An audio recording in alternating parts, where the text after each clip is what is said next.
അസ്സലാമു അലൈക്കും dear friends. ഇന്നത്തെ നമ്മുടെ സ്പെഷ്യൽ നിങ്ങൾ ആരും ഇതുവരെയും ട്രൈ ചെയ്ത് നോക്കിയിട്ടില്ലാത്ത ഒരു അടിപൊളി വെറൈറ്റി റെസിപ്പിയാണ്. നമ്മുടെ ഈ വീഡിയോ കണ്ടുകൊണ്ടിരിക്കുന്ന സമയത്ത് നിങ്ങൾക്ക് ഇഷ്ടപ്പെടുകയാണെങ്കിൽ ഒന്ന് ലൈക്ക് ചെയ്തേക്കണേ. അതുപോലെ തന്നെ നമ്മുടെ ഈ ചാനൽ ആദ്യമായിട്ട് കാണുന്നവരും ഇതുവരെയും സബ്സ്ക്രൈബ് ചെയ്യാത്തവരും പ്ലീസ് ഒന്ന് സബ്സ്ക്രൈബ് ചെയ്തേക്കണേ. ഞാനിടുന്ന വീഡിയോസ് ഉടനടി കിട്ടുന്നതിനായി സബ്സ്ക്രൈബ് ബട്ടന്റെ തൊട്ടടുത്ത് കാണുന്ന ബെല്ലൈക്കൺ കൂടി ക്ലിക്ക് ചെയ്തിട്ട് ഓൾ എന്ന ഓപ്ഷൻ എനേബിൾ ചെയ്യാനും മറക്കല്ലേ.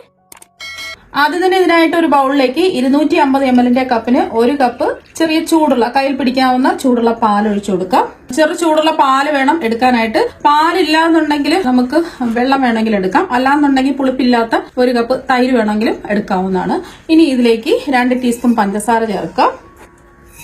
ഇനി ഇതിലേക്ക് ചേർത്ത് കൊടുക്കുന്ന ഈസ്റ്റ് ആണ്, ഇൻസ്റ്റന്റ് ഈസ്റ്റ് ആണ് ചേർത്ത് കൊടുക്കുന്നത്. 2 ടീസ്പൂൺ ചേർത്ത് കൊടുക്കാം. ഒന്ന് മിക്സ് ചെയ്യാം. അതെല്ലാം ഒന്ന് മിക്സ് ചെയ്തെടുത്തു. ഇനി ഇതിൽ ചേർത്ത് കൊടുക്കുന്നത് മുട്ടയാണ്. ഞാൻ 2 കോഴിമുട്ട എടുത്തിട്ടുണ്ട്. അതിന്റെ 1 മുട്ടയുടെ മഞ്ഞ മാറ്റി വെച്ചിട്ടുണ്ട്. ബാക്കി 1 മുട്ടയുടെ മഞ്ഞയും 1 മുട്ടയുടെ വെള്ളയും കൂടി ഇതിലേക്ക് ഒഴിച്ചു കൊടുക്കാം. മുട്ട ഇഷ്ടമില്ലാത്തവരാണെന്നുണ്ടെങ്കിൽ ഒരു 1/4 കപ്പ് കട്ടിയുള്ള പുളിപ്പില്ലാത്ത തൈര് വേണമെങ്കിലും ചേർത്ത് കൊടുക്കാം. ഒന്ന് മിക്സ് ചെയ്യാം. ജസ്റ്റ് ഒന്ന് മിക്സ് ചെയ്തെടുത്താൽ മതി. ഇനി ഇതിലേക്ക് ചേർത്ത് കൊടുക്കുന്നത് 3 ടേബിൾ സ്പൂൺ ബട്ടറാണ്. മെൽറ്റ് ചെയ്ത് അതിന്റെ ചൂട് മാറിയിട്ട് വേണം ചേർത്ത് കൊടുക്കാൻ. ബട്ടറിന് പകരം നിങ്ങൾക്ക് എണ്ണ വേണമെങ്കിലും എടുക്കാവുന്നതാണ്. ഇതും കൂടെ ചേർത്ത് ഒന്ന് മിക്സ് ചെയ്തെടുക്കാം.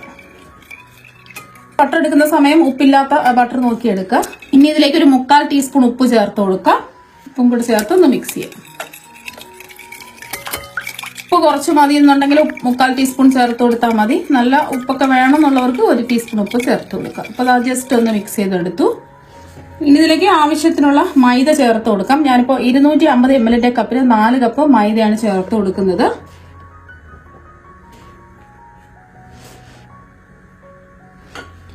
നാല് കപ്പ് മാവ് ഇതായിട്ട് കൊടുത്തിട്ടുണ്ട്. ഈ മൈദയ്ക്ക് പകരം നിങ്ങൾക്ക് ഗോതമ്പ് പൊടിയും എടുക്കാവുന്നതാണ്. പക്ഷെ കുറച്ചും കൂടെ പെർഫെക്റ്റ് ആയിട്ട് കിട്ടുന്നത് നമ്മൾ മൈദയിൽ ഇത് റെഡിയാക്കി എടുക്കുമ്പോഴാണ്. ഇനി കൈ വെച്ചിട്ട് എല്ലാം കൂടിയിട്ട് ഒന്ന് കുഴച്ചെടുക്കാം.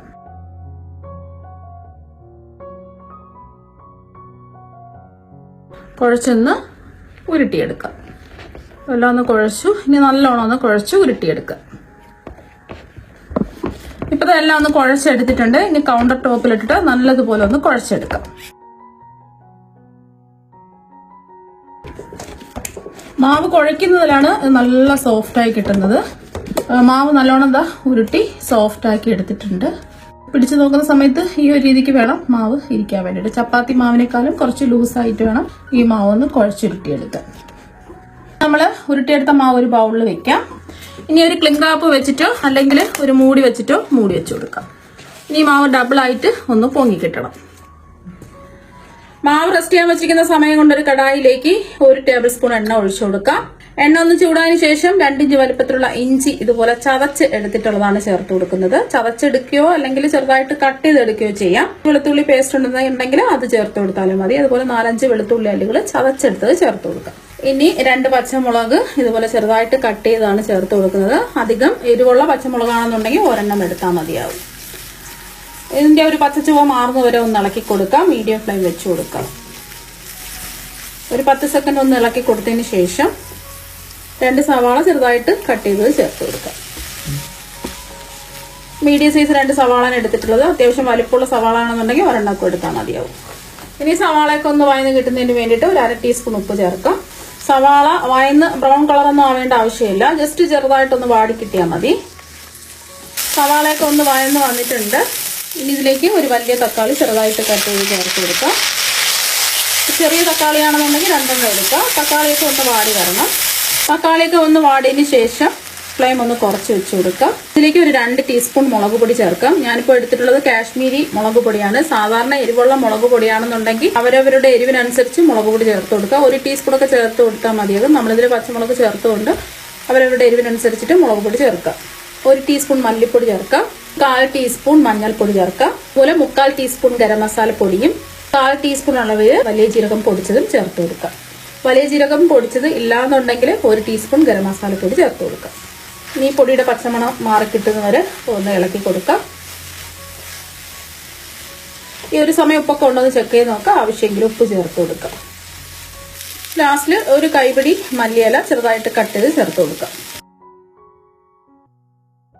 ഒന്ന് ഇളക്കി കൊടുത്തതിന് ശേഷം നമുക്ക് ഫ്ലെയിം ഓഫാക്കി ഇത് ചൂട് മാറാൻ വേണ്ടിയിട്ട് മാറ്റി വെക്കാം. മാവ് റെസ്റ്റ് ചെയ്യാൻ വെച്ചിട്ട് 1 മണിക്കൂറായി. മാവൊക്കെ ഡബിളായിട്ട് ഇത് പൊങ്ങി വന്നിട്ടുണ്ട്. ഈ മാവ് ഒന്നുകൂടി ഒന്ന് കുഴച്ചെടുക്കാം. ഇനി ഇതിന്റെ പുറത്ത് ഒട്ടിപ്പിടിക്കാതിരിക്കാൻ വേണ്ടിയിട്ട് കുറച്ച് മൈദ ഒന്ന് വിതറി കൊടുക്കാം. വീണ്ടും ഒന്നുകൂടി ഒന്ന് കുഴച്ചെടുക്കാം. ചെറുതായിട്ടൊന്ന് കുഴച്ചെടുത്താൽ മതി, ഒരുപാട് കുഴക്കേണ്ട ആവശ്യമില്ല. അപ്പൊ ജസ്റ്റ് ഇതൊന്ന് ഉരുട്ടിയെടുത്തിട്ടുണ്ട്. ഇനി ഇതൊന്ന് പരത്തിയെടുക്കാം.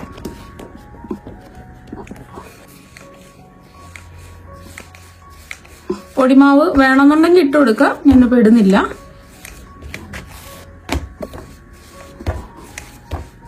ഇപ്പൊ ഒന്ന് ചെറിയൊരു കനത്തിൽ പരത്തി എടുത്തിട്ടുണ്ട്. ഇനി നമ്മൾ പരത്തിയെടുത്ത മാവ് ഒരു ബട്ടർ പേപ്പറിൽ വെക്കാം. ഇനി ഒന്നുകൂടി ഒന്ന് പരത്താം. ഇനി ഇതിന്റെ നടുവിലായിട്ട് നമുക്കിതുപോലൊരു ബൗളോ പാത്രം എന്തെങ്കിലും വെച്ചു കൊടുക്കാം. ഇനി മാവ് ഇതുപോലെ ഒന്ന് കട്ട് ചെയ്ത് എടുക്കാം.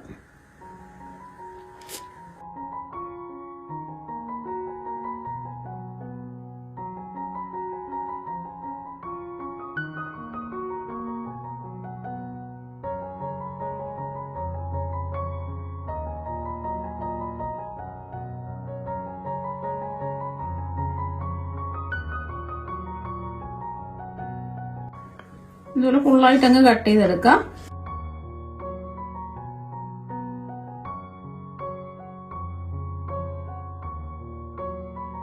ഇനി ബൗളെടുത്ത് മാറ്റാം. ഇനി ഇതുപോലെ ക്രോസ് ചെയ്ത് അങ്ങ് വെക്കാം. ഇതുപോലെ ഒന്ന് ക്രോസ് ചെയ്ത് ഇതുപോലെ ബാക്കിയെല്ലാം വെക്കും.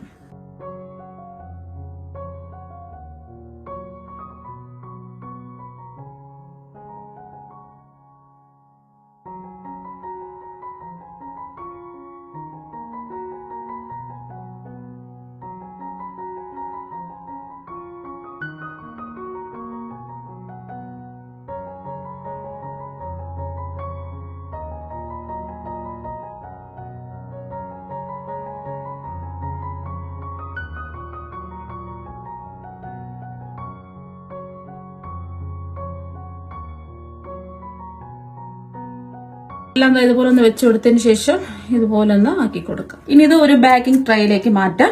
ഇനി നമുക്ക് കുറച്ച് സമയം ഇതൊന്ന് കവർ ചെയ്ത് വെക്കാം. ഇപ്പൊ നമ്മൾ മാവ് റെസ്റ്റ് ചെയ്യാൻ വെച്ചിട്ട് 1 അരമണിക്കൂറായി. അതിലെ കുറച്ചും കൂടെ ഒന്ന് വീർത്ത് വന്നിട്ടുണ്ട്. ഇനി നമ്മൾ നേരത്തെ മാറ്റി വെച്ചില്ലേ മുട്ടയുടെ മഞ്ഞ, ഇതിന്റെ മുകളിലായിട്ടൊന്ന് ബ്രഷ് ചെയ്ത് കൊടുക്കാം. ഈ ഒരു ഭാഗത്ത് മാത്രം ബ്രഷ് ചെയ്ത് കൊടുത്താൽ മതി.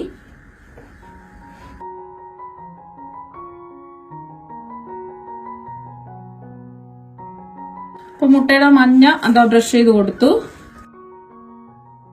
ഇനി നമ്മൾ തയ്യാറാക്കി വെച്ച മസാല ഇതിന്റെ മുകളിലായിട്ട് വെച്ച് കൊടുക്കും.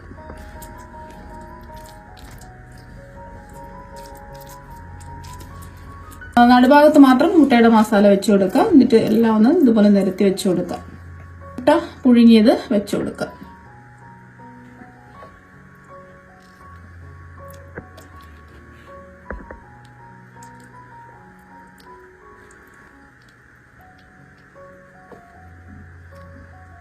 അപ്പൊ പുഴുങ്ങിയ മുട്ടയൊക്കെ വെച്ചു കൊടുത്തു. ഇതിന്റെ മുകളിലായിട്ട് ചീസിന്റെ സ്ലൈസ് വെച്ചു കൊടുക്കാം.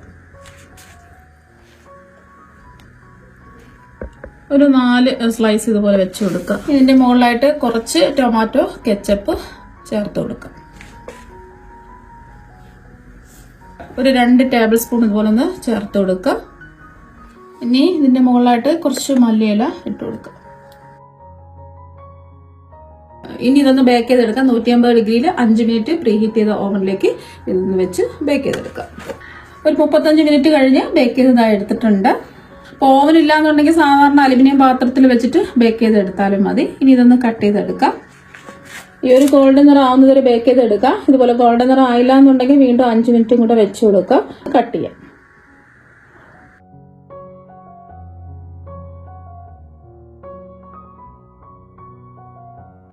ഇനി നമുക്ക് കട്ട് ചെയ്ത പീസ് അങ്ങ് എടുക്കാം.